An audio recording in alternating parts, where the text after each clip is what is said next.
Today, I get to interview a good friend, a mentor, like a father to me. And I meet with Frank every month. We go for, I remember the first time we went for bacon and toast. And I fell in love with him right there. But every time I leave our interaction, I leave with something that's of substance. Frank is a dreamer, and his ideas and ambitions are continuous and they're infectious. And I'm a product of that infection. So I appreciate that. We're going to get started. How I do my interviews, I do not prepare questions. If you've been to my previous interviews, I know Frank, so I can lead an interesting discussion, but I usually do a preamble with my subjects, and I create ideas that I want to bring forward, and I'm going to do that today in front of all of you. And at the end, we're going to bring out some questions from all of you and anything that you might have interesting to ask Frank. So let's just start at the beginning. Frank, where were you born? Vancouver. Vancouver. One of the few. How many people here were born in Vancouver?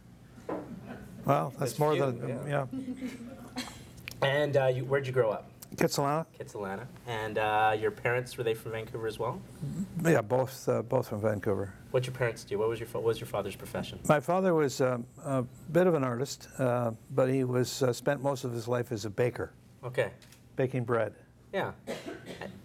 And you were around that all the time. Tell me about that. Well, I hated his job. Yeah. But during the early days, I mean, one of the things I've always worked. I've been working since I was about 7 or 8 years of age, Yeah. with multiple jobs as a paper boy and a delivery boy. But in the summer months, while I was going to school, I was also working in the bakery business during the summertime. So I'd work alongside my father. Yeah. I'd have the 3:15 shift to 11 o'clock at night, 3 days a week, and then in the summertime I had the 6 o'clock in the morning shift to 1 o'clock in the afternoon. What was the bakery called? McGavin's. It was McGavin's. Everyone Yeah. knows McGavin breads. Yeah. So leaving the bakery, growing up a little bit more. What were your ambitions? What were some of your first jobs into high school, or not first jobs? I guess jobs after that. Well, for me it was, I've always had a sort of bit of a flair for art, and I hated school. I really didn't have any joy with school. In fact, I couldn't wait to get out of there because I wasn't earning any money. And I didn't have a lot of sense in it, except my mother made me go back to school because I failed 2 grades. I failed grade 1. Wow. I had asthma. Okay. And I outgrew that. And then I failed grade 10 because I wasn't going to class. I was just having a good time. There you go. And Mom said, unlike Frank. yeah, you better go back to school and finish. So I went back to grade 12, and I think they want to get rid of me. So I graduated with, I didn't have to write a test. Then I went to the Vancouver School of Art after that, which is now Emily Carr. So a lot of people know Frank from the advertising world, but the roots are he's a traditional artist. And Yeah, still am. and I've seen some of Frank's art, which is quite amazing. It's something that I learned about a few years ago when I actually did Frank's legacy of his life, which is quite amazing. So talk about art school. What did you learn there? Well, it was interesting. I went for 2.5 years, and I found out again one more time that most of the teachers were, and some pretty good teachers who have got a lot of artwork out there right now, that they did well at it, but they were so busy doing their own stuff, they weren't really in the school all that often. So if you wanted to ask a question, they weren't there as much as I would have liked them. And so I spent 2.5 years at the Vancouver School of Art, and then I got fortunate enough because there was a job opening at KVOS TV. Yeah. And so You remember KVOS TV 12? the border station. Yeah. What'd you do there? I got hired back then at $500 a month and thought I died and went to heaven. I mean, it was a dream come true because I was doing all of the station breaks. When it said, at that point in time when the television was always, something was going out and the thing would come up, we'll be right back in a few moments. And yeah. It's not like the DVR where you can forward in and pause and all that stuff. It was... Oh no, it was very different at that time. What got you into the media and advertising world after that? So I'm very curious about that. Well, that is what we know Frank as. I still have somewhere around the house. I still have drawings of Disney characters and Woody Woodpecker and all that kind of stuff when I was a kid. And I still have the drawings that I did back then, which I did when I was 6 and 7 and 8. And so I also had a flair for artwork. But what I was doing, and to augment my salary, was while I was making a pretty good salary, well, $500 a month is a good lunch now, with a couple martinis, but it's just amazing how the difference is today from what you have to make in order to survive. But $500 back then was, for me, was a lot of money. But I was making probably twice that much money on freelancing because I had 3 or 4 clients that I would do their logo or I'd do their annual reports, and I'd pick it up at night after I finished, and then I'd drop it off the following morning or the next day, and then I'd get some more work, and then so I was really working, probably working 18, 20 hours a day, and but it wasn't work for me because it was always, it's one of those things, if you love what you do, it's not work. That's right. When did you start seeing the transition that this is your mini agency now? Well, I think when we first started the agency, it was called Trend Advertising back in 1969, but it wasn't really an advertising agency. It was a place to go and hopefully earn some money. And I remember our very first year of business, we did $169,000 in sales, and 2 years ago we did close to $1 billion in sales. Yeah. Overall, is when you add it all up. So it's gone a long way. It's huge. Over the years, and but it's, to me, it's always been the same. It's always been a passion for me. It's like there's never been a day that I go to work that I didn't want to go to work. How many people worked with you when you started? Oh, there's just 3 of us. Yeah. Yeah. There was a fellow by the name of Rich Simmons, and we had a receptionist. And then when it went from... And we traded we bartered our rent for artwork. So the printing company, which was in the back, and we had the front space, and we said we would give you, they wanted $500 a month rent, and we said we'll give you $500 worth of artwork, and so we just bartered back then. Where was your offices? 1350 East Georgia. Wow. You ever go by there? No, but we're going to go back and take a photograph, and then I'm going to do an etching of it. And then we're going to create an award in the agencies for somebody who's done a great job. We're going to every year we're going to give them one of the first drawings or etchings of a plaque. Palmer, Jarvis. Who's Jarvis? Jarvis is now living in Nanaimo. Yeah. He was my partner for about 15 years. And that agency time, you guys were together for 15 years, and he was just a partner. Was he creative as well? No, he was a sales guy. Okay. Because my background was more production and design, and then Simmons before that was a sales guy. Yeah. And then when he left the company, I had to become a sales guy. Okay, so it's one thing for you to have a company, to create a business. How do you become one of the best businesses in the country? How do you get to that level? Well, that's a good question, but it's a long answer. Yeah. You got some time, right? There you go. Yeah, but it doesn't happen like it doesn't happen overnight. Yeah, we were in business probably for maybe 15 years, and advertising people love winning awards and awards for their clients, and it's kind of a way of ranking. And we were 69 or 70 or 72 on the list of advertising agencies in Canada. And it wasn't a very good ranking, and I got kind of tired of going to the award shows and never winning anything. In fact, a couple agencies in Vancouver were winning most of the awards, and so I figured that we had to do something about it in order to sort of be, considered to be good and to get clients who would be willing to take some risk on doing work. And I hired a fellow who, his name was Ron Woodall. He was the guy who did the Great Root Bear, and he did a number of different campaigns, and he'd already proven himself. He said to me when I walked along the seawall in West Vancouver with him, I said, would you like to come and work for us? And he said, well, he's 55 at the time, and he didn't have to work. And I said, well, I need somebody who can, train some of the creative people who, and he said, well, I don't have anything to prove. And I said, well, that's why I want you to come, because creative people all want to do the best work. And what we needed was a creative director who would help them do better work and not take the best work for themselves. And so he came into the agency, and probably for the first 6 months, all he did was take notes. Wow. And some of the folks that he trained in our agency are currently running other advertising agencies in Vancouver now and doing really well. Is it a big competitive space? Yeah, it's very competitive. I mean, it's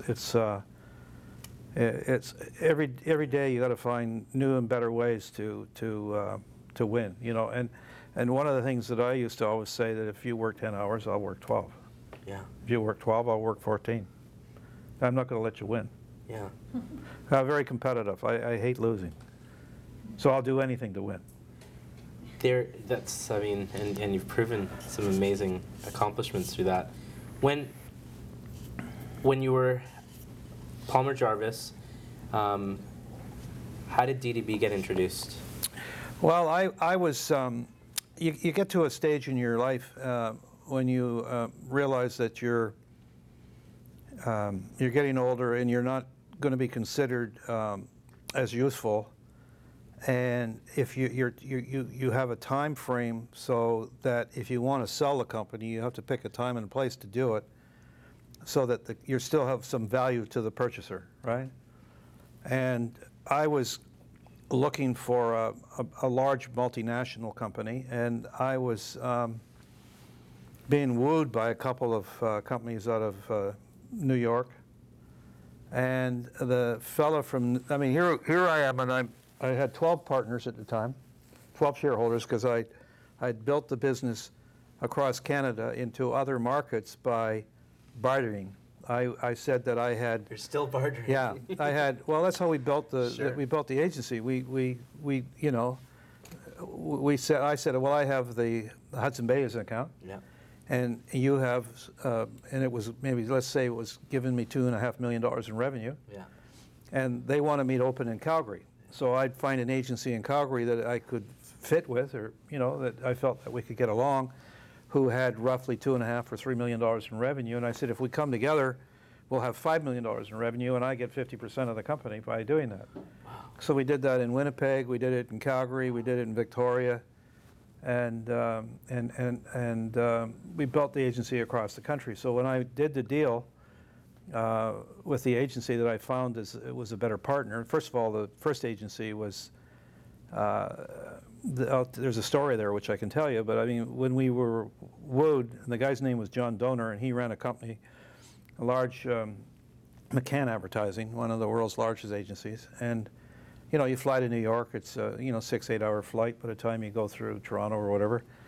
And he went to his office, and he made me wait about 45 minutes in the lobby before he came out. And he was looking at his clock when he came out, and he was going like this. And he said, Frank, I know you've come a long way, but, I'm a busy day, and I've got about 15 minutes for you. Wow.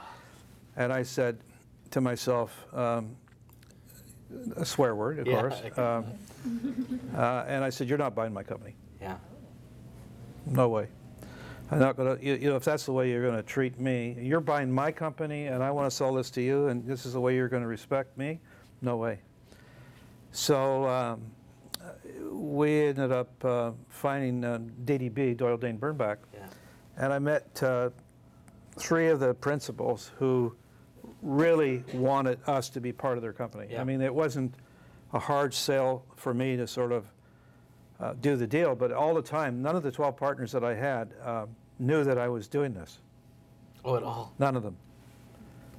Because I knew that if you had 12 opinions, you wouldn't get to first base. That's so right. I had a deal in the bag, and I brought it back to the agency, and I told them that I had done a deal.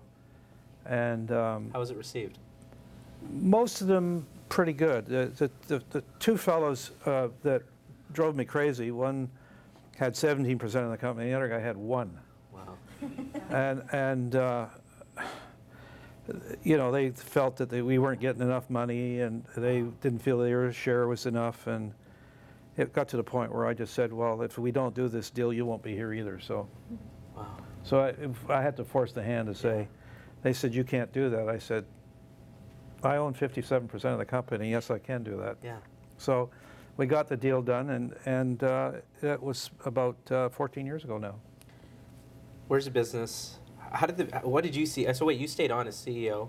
Yeah, well, we've grown the business since then. I mean, Yeah, we got the Toronto office, and then we've got another company that I took over, which is healthcare.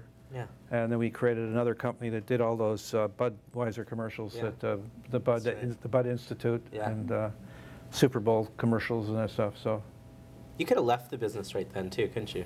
You could have just taken. no, I admit that I couldn't stay home. I mean, what are you going to do? You know? He has other ambitions of what he wanted to do. Yeah, What well, do you really want to be? cop. He wanted to be a cop. Still do. Yeah, he still does. I told Frank if we go anywhere, like he sometimes has a badge.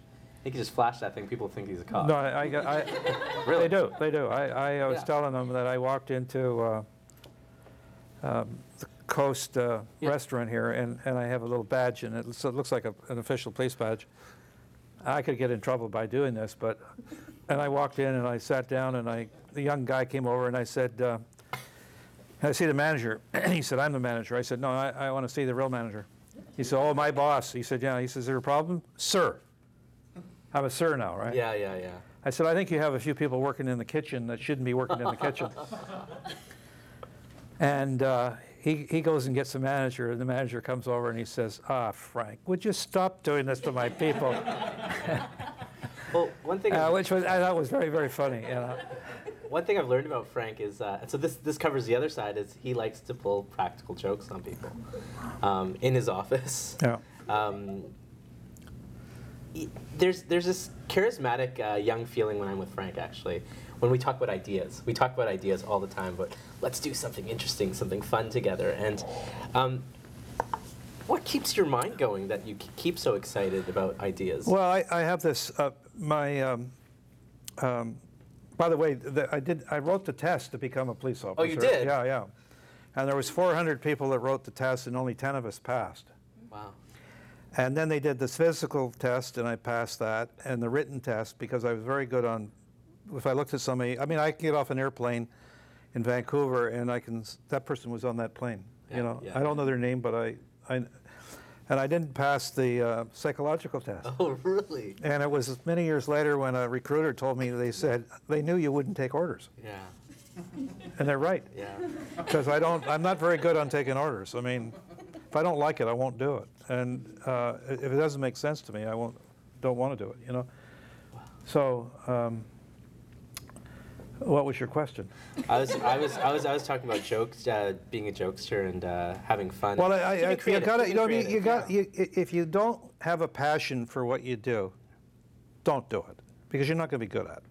I mean, really, if you have a job where you really can see yourself, I mean, making a difference, whether it's be a doctor or a nurse, or whether doesn't matter if you're a taxi driver, if you love doing it, you're going to probably be pretty good at it. Yeah. And you know, I wasn't the best artist in the world. I probably wasn't the best salesman in the world. But I was willing to work long and hard enough to be able to get by. And I went to, we did this, I don't know if you saw the campaign where you might look like a police officer if you're wearing these sunglasses. We did for the Vancouver Police Department, raised awareness for the Police Foundation. And so they invited me to come out to an event just a couple of weeks ago where they were giving awards out for All accommodation. The cops were there. Yeah, and the cops were there. And I walked in and I'm wearing a black suit and everything else, and the guy says, so you're a detective, eh? Yeah. I want to say yes, but I didn't. But yeah, I'd still like to be. I have a knack for wanting to figure something out. Sure. You know what I mean? When somebody's telling you something, Yeah. if it's not making sense to me, I have to figure out what Yeah. you know. I got to find out the real reason why That's people. fantastic. Yeah, I still like to do that. And I suppose in the advertising business that when you coming up with ideas is sometimes very difficult, because one product or another, they're all the same. There's not a hell of a lot of difference between one product and another. And I can remember one year when we worked on a vitamin product, and one pill looks the same as another, right? Vitamin B is vitamin B, and what's the difference between your pills and our pills? And what we did is we went down to the lab where they were actually making them, and one of the chemists said, well, the difference between our pills and their pills is that we don't use alcohol to bind the pills. And I had no idea that there's an alcohol base. There's our campaign. Where's the advertising world today? It's going through turmoil. It's I mean, it's either the best of times or the worst of times. I mean, I look at the large advertising agencies, and I have to put ourselves into that boat because we were the little guy that became the big guy, right? Yeah. We were the little guy who hated the big guy. And now we're the big guy, and we got little guys that are biting away and taking, because what's happened with the internet, it's really changed what people can do for little money, and they can do it on their own, and they can do it in their basement. And there's an awful lot of smart people out there that are more than capable of coming up with an ad campaign. In fact, you can go on the web and just bid on a campaign, and you can get, doesn't matter, it's coming back in from various parts around the world, and you can you say I got $2,000 for something, and you bid on it, and you can get great ideas coming back in, because ideas aren't sort of the soul of an advertising company with people working in it. Anybody can come up with a great idea. So it's a business that's going through a lot of change, and I liken it a bit to General Motors and Chrysler and Ford when they didn't realize that people were going to be that interested in the Japanese or Korean cars, and they didn't do anything about it, and they went bankrupt, and the government had to bail them out. Well, a lot of the big advertising agencies are essentially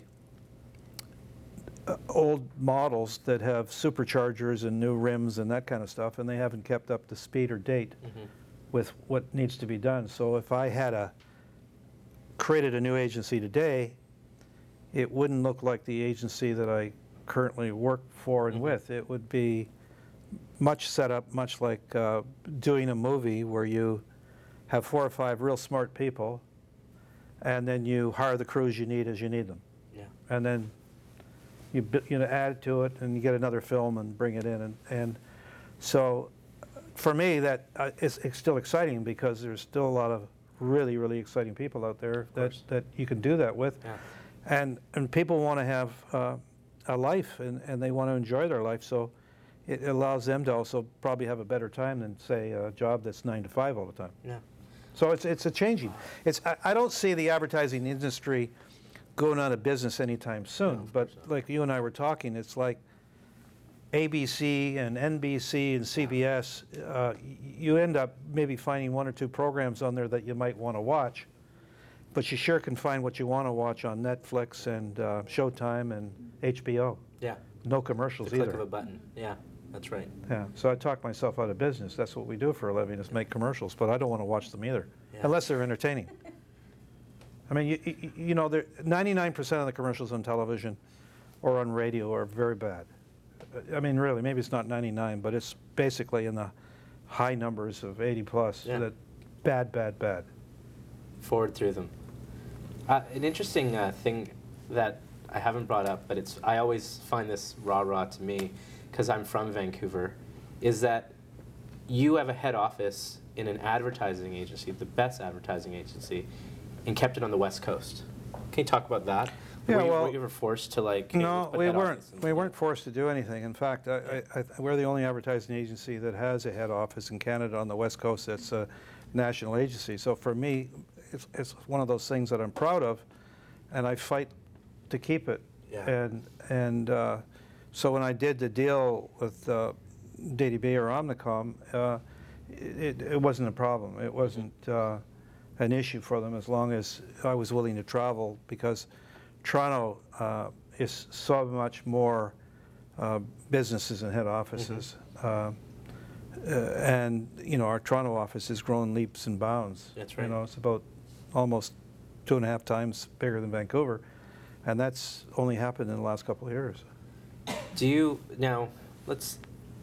find that you're working, I mean, Frank's at the office all the time whenever I go see him, but do you find that when you're working now, that That is business as usual, that the same types of contracts are coming in, the same type of workflow happening, or has everything just changed from before? Well, if you went to a Mercedes-Benz dealer, Yeah.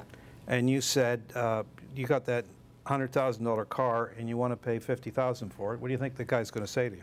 Yeah. The advertising business now, we had a client in one of our larger clients in New York who was giving us about $10 million a year in fees, came in on a Wednesday and said, you have to decide whether you're going to do the same work for us for $8 million by Friday. And, you know, you're not likely to throw $8 million out the door, but at the end of the day, that client is not going to get the same quality of work because you can't put the same quality of people on that business if you still want to be making a buck. You can't do it. So, and everything today, when you win, that's not when you win. We won the business years ago, we won the business. Yeah. And what we used to get, and I don't know how many other businesses are the same, but we used to get right up to the C-suite. We'd be with the president, I'd have a relationship with the marketing director, he or she, but I'd have a relationship with the president. Today, you don't get the relationship with the president. You don't even get that far usually. You're working with a marketing person who may be in that job for 20 months because they're not performing and they get fired, and then you've got to go through the whole thing again.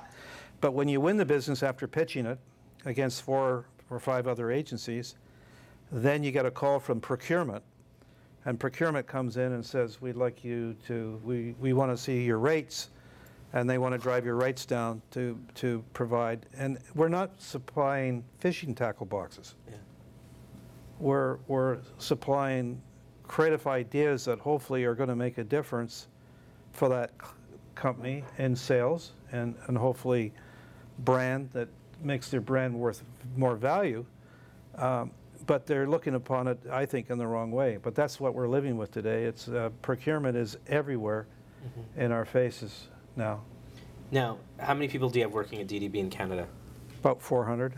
And that's just between bigger cities like Toronto, Vancouver? Yeah, there's about 100 in Vancouver and 50, I think, in Edmonton, and maybe 250 and no, maybe 200 in Toronto. But then got 100 at Anderson, and we have about 50 at this other smaller agency. So what are the different subsidiaries you guys have? Well, Omnicom owns our company. Yeah. Omnicom is a huge company, and if you read about it, they just did a deal with the French company called Publicis. Yeah. And I joke around and get away with it because I don't really care, because the worst thing they can do is fire me, and I don't think they're about to do that. But I said that Omnicom and Publicis have come together to form the world's largest accounting firm. Because essentially, well, no, but essentially all the businesses today in the advertising business are being run by accountants. And I'm not saying that's bad, but when my boss now is a young guy who was up here in Canada this past couple of days, he calls himself a madman. I said, no, you're an adman with 2 Ds. or a math man, Yeah. you know. I mean, but there's nothing wrong with that, except that I think that if you have to be in the advertising business, you know, it's a different discipline. Yeah. Creative is a different discipline, you know. And it's sometimes it's that aha moment you get in the middle of the night when you've been working on something for a long time, and you've come up with a solution in order to make a difference. Yeah. And the thing that we have to do, and what I want to be paid for going forward, would be, I'm not going to tell you the idea unless you give me a royalty. I'm not going to even tell it to you anymore unless you, in advance, That's right. because, you know, Elvis Presley is still getting a check. He's dead, as you know. At least hopefully you know that. Yeah. But, you know, if you're getting a royalty, you know, there's no, in our business that we continue to get paid only when we provide a new idea, and then we got to go get a new idea and a new idea, and you know, every few years most companies change their slogan, but for us, it's the model is not the model that I think that can continue to exist going forward in the long term, because we're being paid on hours. One thing that I've learned just whenever I see Frank is I learned about new campaigns or old campaigns that they've always been involved with. What are some of the cool stuff that, the McDonald's one's pretty cool. Well, the one we did, which we got a lot of notoriety for, was the latest one that was Your Questions Are Food. And that was created in the Toronto office for McDonald's. And they never came in with us. They came in with a very small assignment, and we turned it into that assignment, which has turned out to be probably the largest account that we have in the company right now. And that campaign has gone to about 7 other countries. And it was one of those campaigns that was all tied in social media, and it got a lot of reviews, and it helped them for a period of time on their food, because a lot of people thought that McDonald's, for example, when they said we use 100% beef, some people thought they had a company called 100% Beef. That's what some people said. That was rumors, yeah. Yeah, I mean, it's like, and their, ice cream wasn't really ice cream. That's it was, right. And so we said, answer those questions and show people, really, yeah. So it really made a big difference. And McDonald's last year was named Marketer of the Year. Wow. Because of that. What other some famous fun campaigns that we might not know about that you guys did? We've found an old Volkswagen. We have the Volkswagen business in Canada. And we found an old Volkswagen the guy's had ever since the beginning. Wow. And he's gone around the world in it, and about 5 times. It's not covered in all this crap, is it? Because it's always on Rob's. No, different. No, but it's not that one that's got all that stuff all over it. No, this is a little Beetle that has gone around the world in it, and there's a whole story behind it now. It's really it's gone viral, and it's, if you go on the web, you can. There's a song about it, and it's really taken off, and it's really getting a lot of viewership, and hopefully it'll relate to sales at some point in time. But it's like people ask me about campaigns all the time. I don't get. I'm not in the same position that I get to see every campaign like I used to, because there's just so many different campaigns that are being developed at the same time. I get to see some of the bigger campaigns that we also do Subaru, but they're being done in different divisions. If you remember Subaru with the sumo wrestlers. Yeah. The funny thing here is that in that particular campaign, we had to convince that the client that people knew that sumo wrestlers were Japanese. Yeah. The actual client made us do some research on it. You go, what do you think they are? Yeah. Yeah. They're not Mexican. No, of course not. I mean, and it actually was one of those campaigns that really got a lot of success. I mean, it really did. We're selling a lot of cars. We've had record months every single month for Subaru. Now, we've talked about work a lot. Now, talk about family life, balance. You like to travel? Love traveling, yeah. Some would say that because you've hit such a pinnacle of work, that might be it. And I can tell you right now, Frank is always thinking of his next big idea. I think we've thought of some really cool ideas together. Family life. Your wife is amazing, Marika. Spend a lot of time with her as well. Don't bring work home, right? All the time. Do you? Sure. Yeah. It's a constant argument. She'd say, if you're coming home, don't bring work with you. And I always do bring work with me. And she said, well, if you don't bring work home, and I said, well, I've got to do I got to do this. I got to do this. It's not work, For me, it's not work. Yeah, I know, but you got to spend some time with me and the dog. I said, okay, well, fine. Dog, yeah.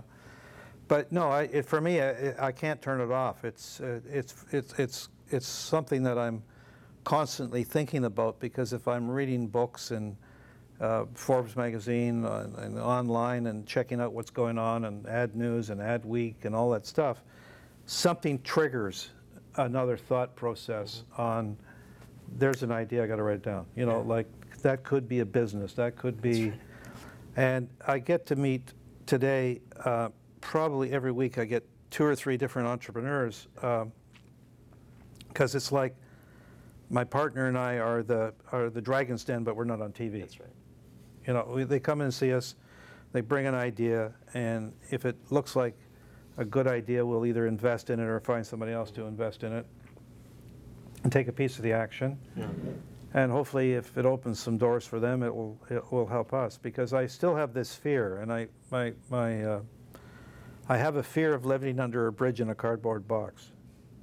Well, Seriously, I mean, it's like I have a fear of being broke, and because I think you're only really 2 or 3 steps away from making a bad decision, and you will be broke. You know, you say, I'm going to put my money on this, and it goes the wrong direction, and then you do it one more time, and you're broke. I mean, I'm not saying you're going to throw it all to do that, but it doesn't take long. I mean, there's so many bad ideas out there, and so many ideas that have been done before, that it's, in order to make a living at any job, you really have to have something that's very different and unique, you know. And when I see something, I go, no, there's a great idea. Yeah. You know, I'd like to be involved in that, you know. And it's quite exciting for me when I see somebody walk in with a great idea. You know, I hope you're successful. And for me, I hope I can help that person get to where they need to, not because I don't want anything out of it. You know, unless they wanted an investor or something like that. You know? Now, with that being said, there's a lot of entrepreneurs in the room here, and I want to give everyone in the room here to ask their questions and curiosities to Frank as well. So this is the portion where we get to open up to the floor and let some flow come in from you guys as you've been absorbing. So, ladies and gentlemen, please, we'll take questions. Put up your hand, and please, Arvind, yeah. So I guess I have 2 questions. So one is what do you see the role of being involved in the community? And secondly, I'm an entrepreneur as well. I run an event series in Vancouver and in many cities across Canada called the Bongo Book Club. And I started the business about 4 years ago and have had lots of success, but it's also been a startup, which is an interesting experience. And I guess I'm still struggling a little bit on, I'm an ideas person and there's so many opportunities. So how, as an ideas person, did you know what to say no to and what to focus on so that the business itself was successful and successful? Yeah, they're both good questions. The first one was, what was the first one again you said? Well, we give back to the community all the time. I mean, usually we choose 1 or 2 various charities to work on per year. We've also created one inside the agency that we call Share DDB. And one of our senior art directors unfortunately died about 7 years ago, young guy, and we created a foundation called the James Lee Foundation. And so what we do is we get our clients and suppliers and our people in the agency, and they make something. You know, it could be a painting, it could be a cake, it could be knitting something, and or if somebody's got a boat, they'll take them out on the boat, and we do an auction, and we raise money. We give half the money to the James Lee Foundation, which then in turn gives it out to young artists who are in the business world, and the other half goes to a charity that the staff pick every year. It's their choice to pick, and last year we raised $50,000 doing that. Fantastic. You know, which is nice. Ideas now, you can't always say an idea is a bad idea or a good idea. Sometimes it's just a guy came to me, and we'll see whether or not I'm going to be successful on this one. But a guy came to me who's a friend of mine, and he said, you know, Frank, there's thousands of veterans coming back from Afghanistan, and there's no work in the U.S. And he said they're more worried about coming back with no jobs. They'd rather go back and fight because it's at least something they know. And he said, my idea is build and put into shopping malls where they don't necessarily have coffee shops or whatever. And we're going to call it Veterans Promise, and it's going to be owned and franchised to a veteran. You got to be a veteran in order to do it. And you know, we'll finance the operation, and we'll get the coffee going, and it's all done on a machine that makes, you know. But we found out we can probably make more money just selling the coffee. Yeah. And so we've just bagged the coffee now. We've got the coffee all bagged, and we're selling it on the U.S. Basis, and 50 cents of every bag of coffee goes to the veterans. Now, hopefully, they'll say that's a better idea than buying the Starbucks bag of coffee if it's the same price, because 50 cents goes. Sure. But it's all on the basis. So I'm hoping that all the veterans will buy the coffee. So we'll see. But when I heard that idea, I thought that was a good idea. I mean, for me, I invested in it myself. So we'll see whether I make any money or don't make any money. But the best thing for me is I don't have to have anything to do with it. What about within your own business? You had different opportunities that were coming to you, you liked a bunch of things. How do you decide? What, in my own business, in clients? I just mean, as you're growing a business, there's always new opportunities or ways of doing things, ways of expanding, or...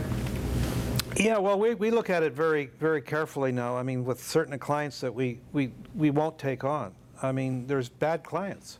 And, we had two very large pieces of business that we turned down this year. And people say, well, why would you turn down that great communications company? And I say, yeah, the reason will be that nobody will want to work on it. When we had Dell computers in our office, we thought we were going to be able to do some really good work for Dell computers. But as it turned out, we couldn't do much in the way of anything creative, because they wanted to see a big computer and big type or smaller type, and it really came down to production. So none of the creative people in the agency would want to have anything to do with it. I mean, it was really forcing them to do something they didn't want to do. Therefore, you weren't going to get work that was even. So the best place for us, we give it to the production department. And of course, they love doing the production. So the work turned out, we turned out to be the client's favorite agency, because we found a place where they found a home for it. But, for me now, I suppose it's just having failed a lot in certain areas where I know that I don't want to do that again. I tried it. I'm not willing to do it again. I lost money. Didn't work out. Bad client. I think sometimes it's the nose after a while. I don't think there's any real science or a book. I mean, that's as simple as answer I can give you, but it's really, I wouldn't work on that client. I do some background on it. They don't pay their bills. I've been stuck though. I sometimes a good con man can sell an ad guy. I had a guy sell me on a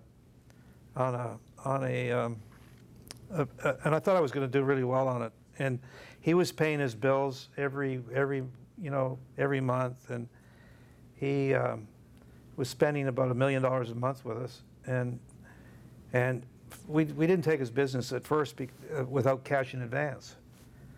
And he said, well, I've been doing business with you now for a year. Don't you think it's about time that you give us a regular, 4 months later, he went out of business, and I was stuck with $4 million in debt.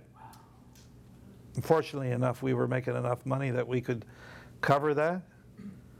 But you can still get stuck. I mean, if you feel sort of a little bit weird about something, don't do it. I mean, and growing a small business is always difficult because you want the business, right? We're in a fortunate position where we don't have to take certain accounts if we don't want them. New York always wants me to take them, though, because they don't care. They don't have to work on it, They want the money. Because today's business, in our businesses, it's only about money. Thank you. I'd like to say it's all about creative. We have to do good work, otherwise people won't do business with us. But at the end of the day, it's all about money. We'll go here, and then we'll go here, and then we'll go here. So please go ahead, yeah. Cool. I'm going to ask 2 questions as well. Yeah, sure. The first question is, having worked with some really great creatives and strategists, what are some of the most powerful insights that you've come across? And second question is, how would you contrast the Vancouver advertising community versus like Amsterdam or New York or whatever? Well, there's some of the second question first is that some of the better agencies are in Amsterdam. We have a great office there, DDB. There's been other agencies that have tried to open up there, like Taxi tried. They weren't always successful at it. The Vancouver community is starting to be made up of a lot of smaller shops, 5, 7, 8 10 people. There's not a lot of larger shops. I mean, when I say larger shops, I mean, I would say there's 50 people, you know.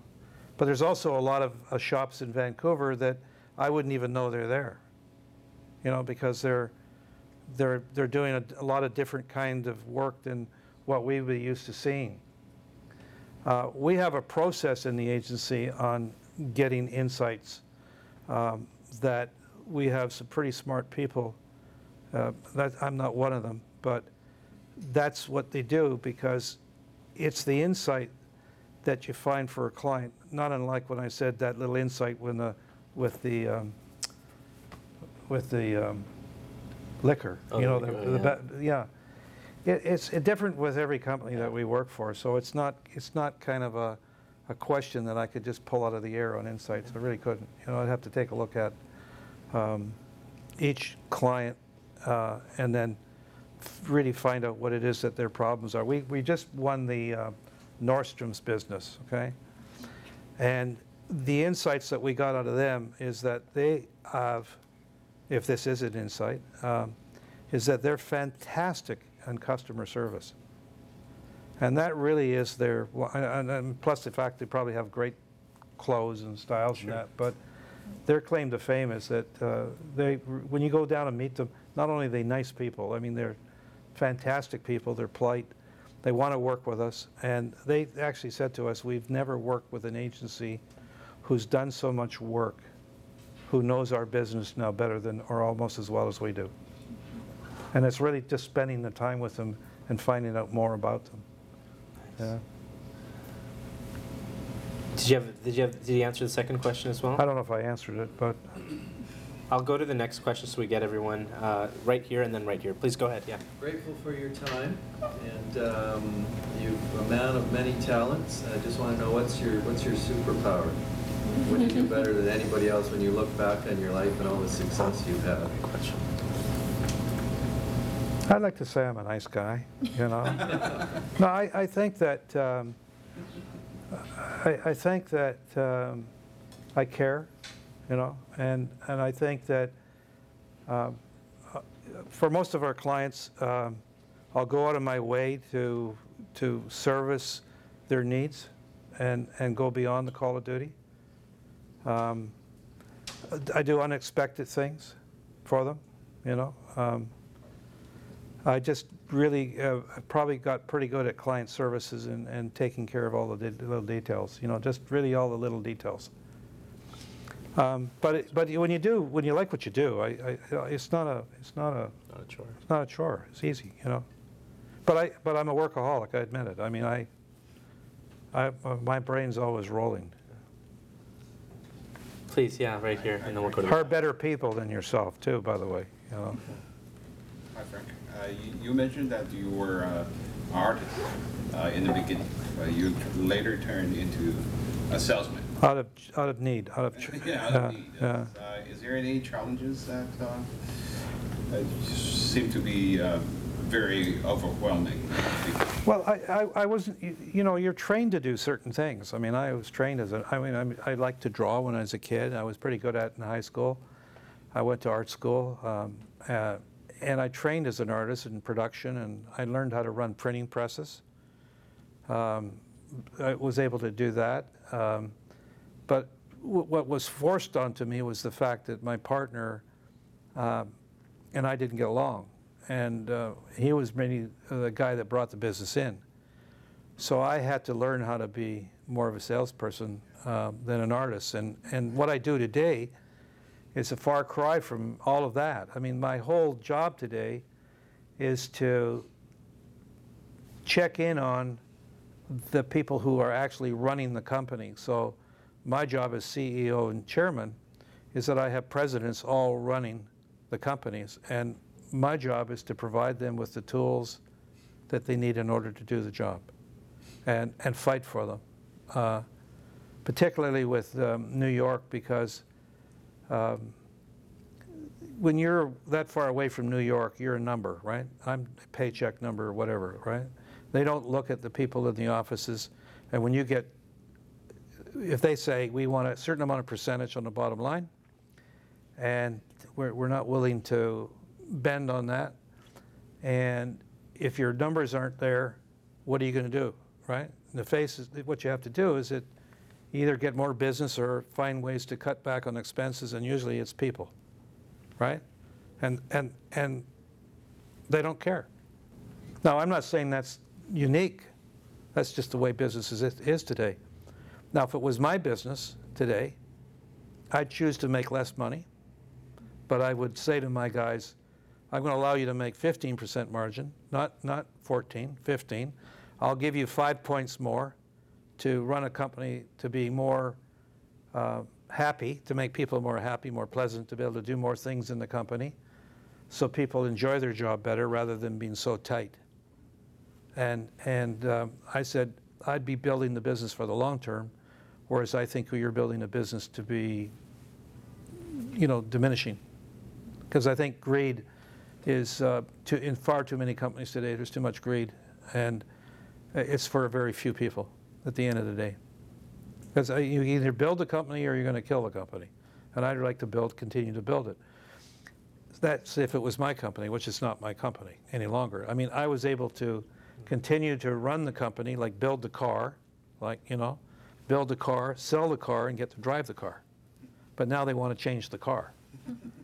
And so it's changing to the point where I'm not going to enjoy the work as much as I used to, and probably will drive me out to create something all over again at some point in time. In the back here, yeah, please go ahead.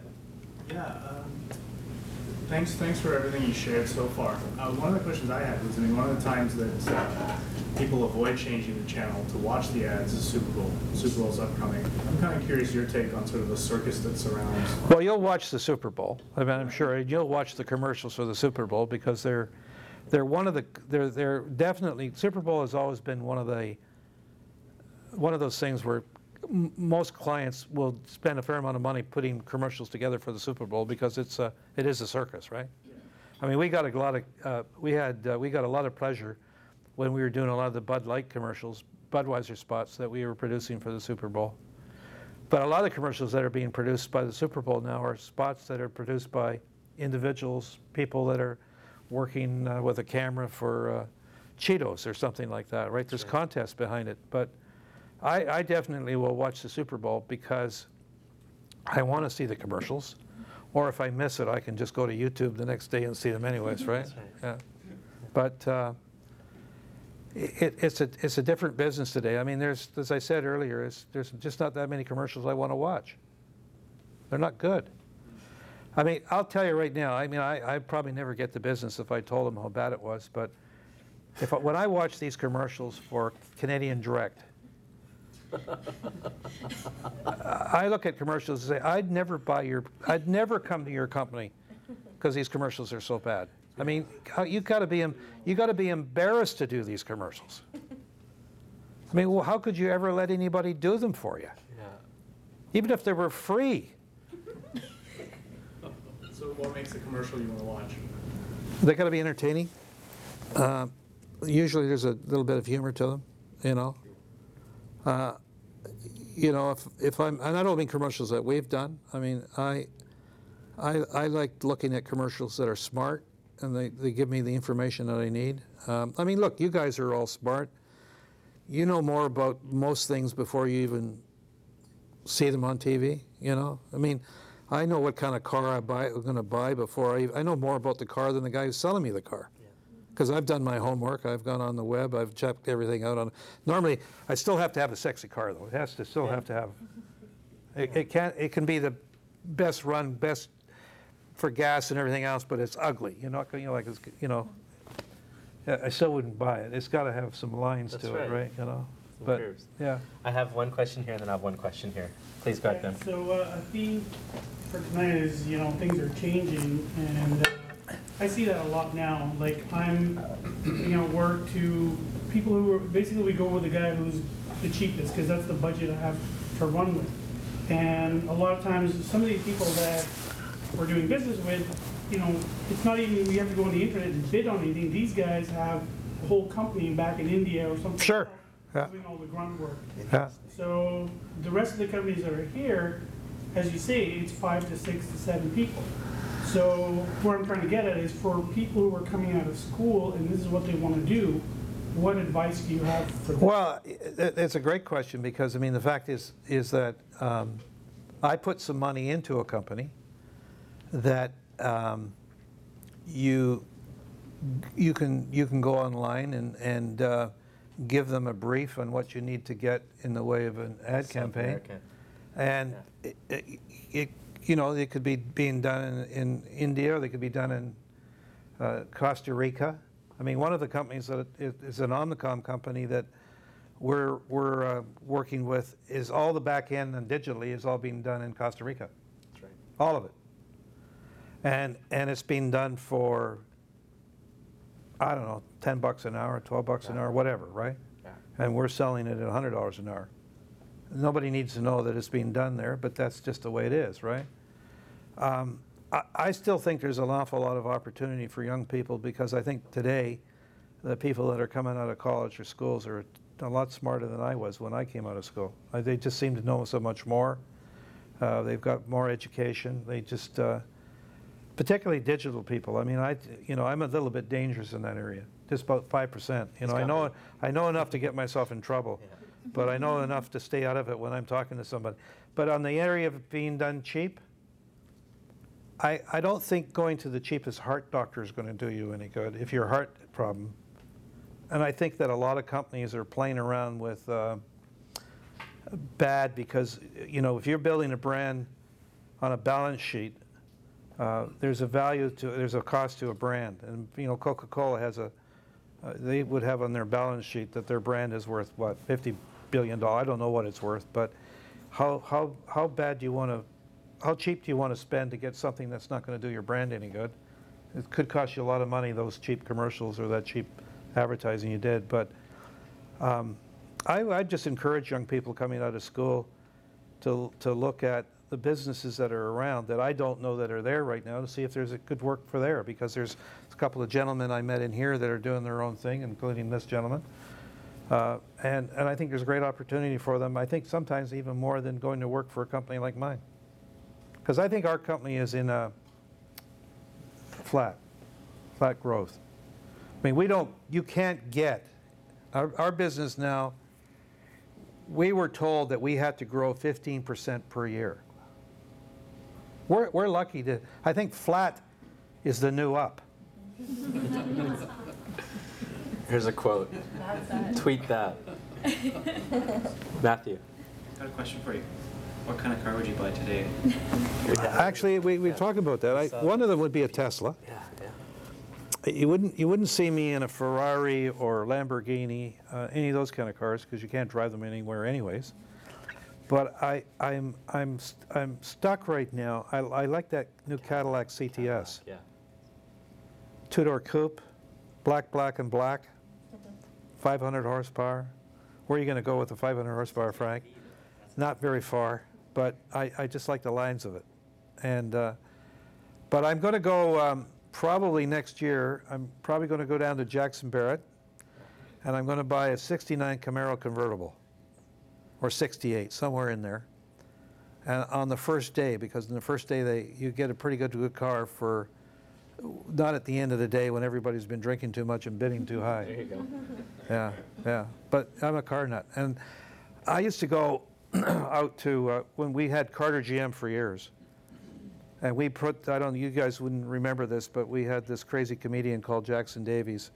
He was Constable, and we put him on. We did these commercials. We'd shoot about 3 in a day or 4 in a day, and he'd do everything wrong.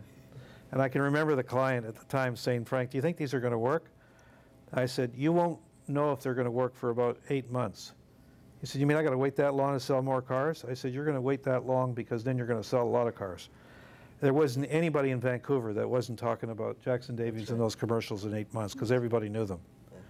Yeah. And it was all awareness for the dealer, and he was selling more GM cars than the other guys. And I mean, if you're selling the same car, you want to be the dealer that sells the car, right? And Carter GM was that car dealership.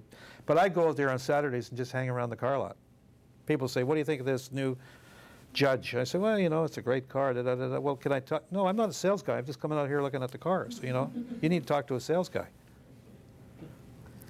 Could be a car salesman, I'll too. have, okay, 4 questions here. Okay, the last 4 questions, so I'll go to you, and then I'll go to you two. So please go for it. Yeah. With regards to your personal growth, have you ever hit rock bottom? Have I ever wanted to jump off the bridge or anything like that? What I mean is, you're a very down-to-earth guy as a parent, but then to be that way, you have to kill your ego. So I'm asking you. Well, I think you have to have an ego to be in this business, first of all. Yeah. I remember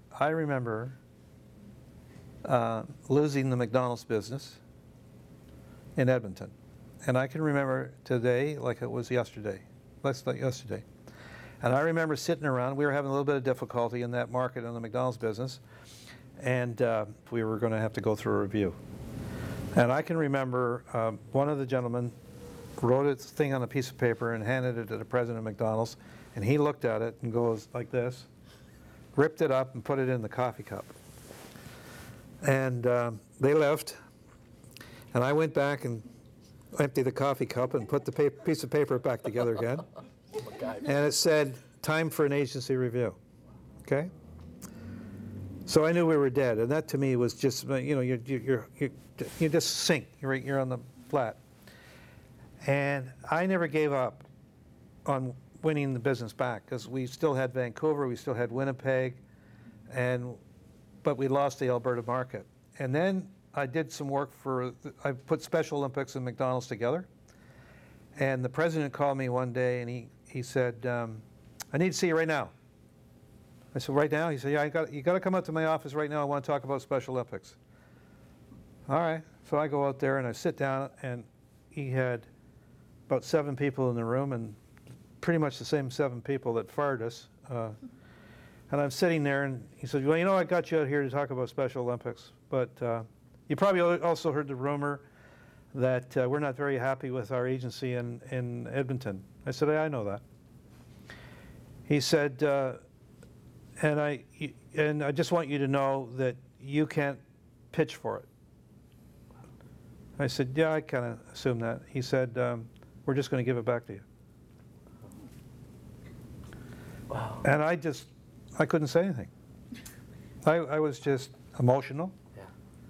And he just said, because you proved to us that you didn't give up, and you've proven to us that we want you back, and they give us back the business. And it was one of those. That's an amazing story. You know, it's just, for me, it was just one of those moments in life where you just go, oh my God, you know, I mean, just, you know. So I've never, but those things you don't forget. You know, so there's lots of accounts when you get fired, and there's and I remember when you win them too, you know. I still remember when we won the McDonald's business years and years ago. We had it for 27 years before we lost it.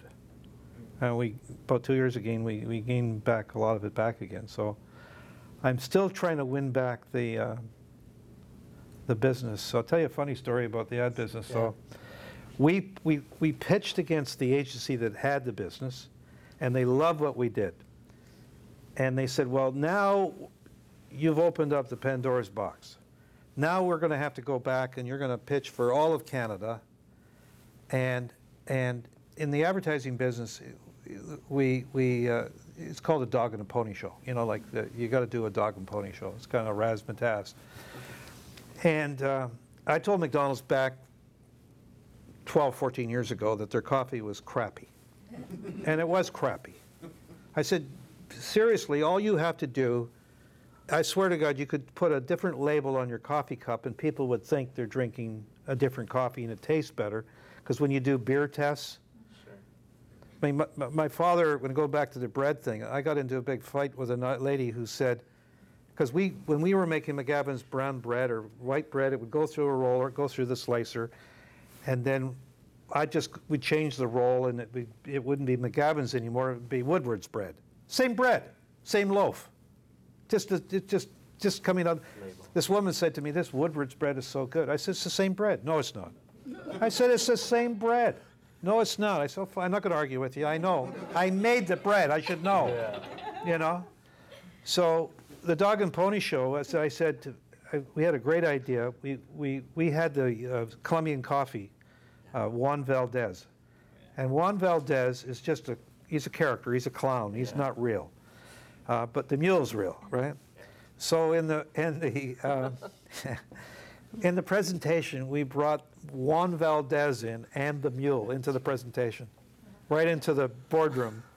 And the McDonald's owner-operators, which were making the decision, went crazy, okay? They thought it was the best thing that could ever happen. And so you could have this coffee and Juan Valdez, and it's really going to... Now, yes, you know McDonald's coffee now is better, right? Yeah. They're giving Starbucks a run for their money. They're giving, what's the other one? Tim Hortons. Yeah. They're giving them a little bit of a run for the money.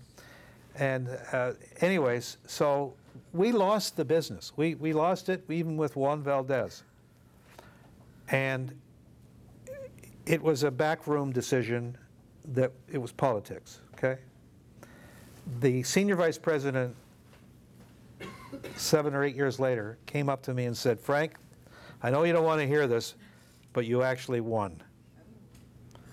But we had to give it to the other agency because they were headquartered in Montreal, and there was a bunch of owner-operators that had a number of McDonald's restaurants that didn't want to see it going to a English-speaking agency. Wow. So you don't always win for the right reasons, but coming back to another part of it was that the guy who made me wait in the waiting room, John Dooner, and I was in a bar across the street from our office called Maloney's, Porticelli's Maloney's. And John Wren, who's the president of the whole thing, said, hey, how you doing, Frank? I said, great. He said, how are you doing? He said, oh, I got this idiot coming in to see me tomorrow, John Dooner. John Dooner, I got to tell you a story about that idiot. So he said, you want to be in my office tomorrow morning? I said, I want to be in your office tomorrow morning. Oh, that's fantastic. So he said, you just be sitting in your office and have a cup of coffee, and when Dooner comes in, let me take over. I said, fine. So I'm sitting in there. John Dooner comes in with 2 or 3 other guys. And John says, John, you remember Frank? Not sure. Well, you were talking to Frank. He was about you were going to look at buying his agency, you know, maybe 5, 7 years ago. He said, oh, yeah, Frank, how are you doing? Well, I'm really glad you didn't buy his agency because he's making me nothing but money. And it was my moment. That was it. I had my moment was, there you go, you know. Wow. Was good enough for me. Wow. Love that story. Yeah. 3 more questions and then we'll wrap up. Please go ahead, right here. How would you say marketing has impacted the way we live the world? Because there's some, like for some reason I go to different countries, but McDonald's feels like home. Yeah. I don't understand. I mean, our job is to make you buy things that you don't need. A friend of mine said to me the other day, if I want something now, I'm not going to get it. If I need it, that's different. I don't need a new car. I want a new car. I don't need a new car. Because the advertising business has, if it wasn't for the fact that we're building brands, if it wasn't for the fact that we're making you buy a Hermes purse, you got to have it, you got to have it, you got to have it. If it wasn't for the fact that if you don't have it, you don't look good amongst your peers, that's the business we're in. We're building advertising to sell you something. I mean, the fact is that we wouldn't be a retail store if there was no women around, because us guys would just have to wear jeans all the time. And we do. But we hopefully can do emotional commercials. Was it a charity? No. It wasn't that dog commercial where this dog's going to be on the street if you don't adopt it or something like that. That makes me cry too. It was a McDonald's commercial. Oh. Was it a McDonald's one? Which one was it? It was the one where the dad was driving around his kid because he was trying to let the kid sleep. Oh, okay, yeah. His order out to the drive-through. The one that drives me crazy right now, we didn't do it, is when they say, Egg McMuffin is only 330 calories. And he goes, no. And you know what? I'm not going to go there and get one. It's driving me nuts, that commercial. I don't know about you, but they wouldn't want me to say that or hear me say that. But the fact is, it drives me nuts. Right here, please. You mentioned this before too. You were talking about how people, like students now when they're coming out, they have a lot more experience because there's ad schools now. There's just a lot more that you can do to prepare yourself to go into the industry. But just talking about you and how you got in, you started in art school. And Yeah. there's definitely a difference between just making art for the sake of art and then doing art for advertising. And I was just wondering what your process was like, how you kind of trained yourself to even get into advertising. 'Cause it seems like you taught yourself. Well, And adding on to that, what were some of your more memorable campaigns that you had when you were just starting out? Or what was one? well, I never knew I was even going to become an advertising agency. That's the first thing. You know, I just wanted to earn a living. I mean, I was doing logos, and there's still companies out there that still use the logos that I designed way back then. So it was, for me, it was just, I knew how to draw, and I knew how to do a logo. I know how to do annual reports, and I could paste up type and all that stuff. So it went from that into more of an advertising where we were getting to do commercials for clients.